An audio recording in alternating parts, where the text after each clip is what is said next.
নাসির উদ্দিন পাটোয়ারি আসলে উদ্ভট টাইপের কথা বলে অভ্যস্ত সে। কোথায় শামীম ওসমান আর কোথায় হলো সালাউদ্দিন সাহেব। নাসির উদ্দিন পাটোয়ারি যদি আমাদের বৃহত্তর ঐক্যের বাধা হয়ে দাঁড়ায়, তাহলে এনসিপিকে বলবো আপনারা সেই ধরনের চিন্তা ভাবনা করা উচিত যে বৃহত্তর ঐক্যের মধ্যে ফাটল কারা ধরাচ্ছে, তাদেরকে অবশ্যই দলীয় সিদ্ধান্ত নেওয়া উচিত। সালাউদ্দিন সাহেব একটা ভদ্র মানুষ, যার ভাষাগত আজ পর্যন্ত কেউ ত্রুটি দেখাইতে পারে নাই। মির্জা ফখরুলের মতো একজন সুশিক্ষিত, একজন বুদ্ধিমান মানুষ দ্বিতীয় একটা যদি বলতে হয় সেটা সালাউদ্দিন ভাইকেই বলতে হয়।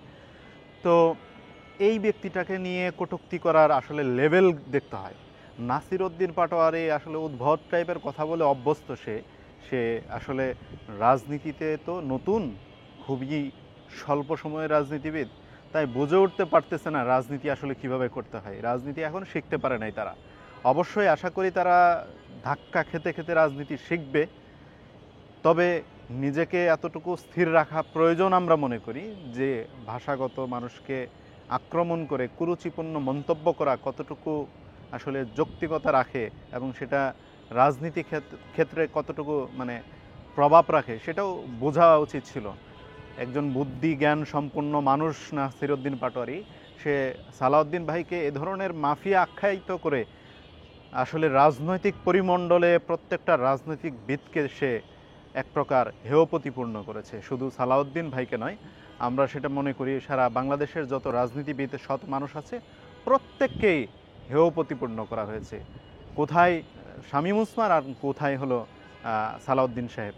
তো সেই ক্ষেত্রে এভাবে একটা অবস্থান তৈরি করা, এভাবে একটা সামঞ্জস্য করা, সেটা চরমভাবে সে অন্যায় করেছে।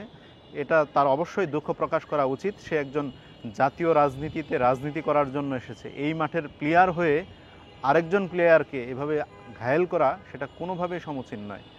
রাজনীতি দীর্ঘমেয়াদী চিন্তা ভাবনা করতে হলে তাহলে ওইভাবেই শালীনতার সাথে শালীন ভাষা প্রয়োগ করে রাজনীতি করতে হয়।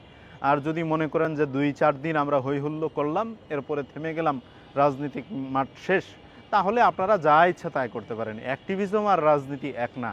অ্যাক্টিভিজম একটা কিছু আপনার কাছে ভালো লাগলো আপনি বললেন সেটার পক্ষে, আর খারাপ লাগলো আপনি বিপক্ষে বললেন, এটা হলো অ্যাক্টিভিজম। আর রাজনীতি হলো দীর্ঘমেয়াদী একটা পরিকল্পনা, দীর্ঘমেয়াদী একটা পথ রাস্তা।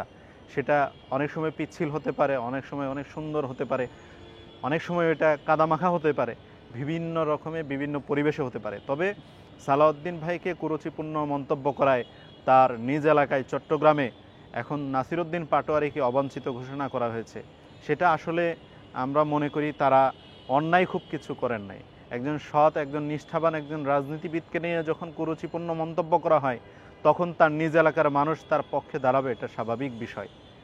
সেই জন্য আমরা বলি, আমরা আসলে ঐক্য বিনষ্ট হোক এমন কোনো কারণ কেউ হোক সেটা আমরা চাই না। নাসির উদ্দিন পাটোয়ারি যদি আমাদের বৃহত্তর ঐক্যের বাধা হয়ে দাঁড়ায়, তাহলে এনসিপিকে বলবো আপনারা সেই ধরনের চিন্তা ভাবনা করা উচিত যে বৃহত্তর ঐক্যের মধ্যে ফাটল কারা ধরাচ্ছে, তাদেরকে অবশ্যই দলীয় সিদ্ধান্ত নেওয়া উচিত।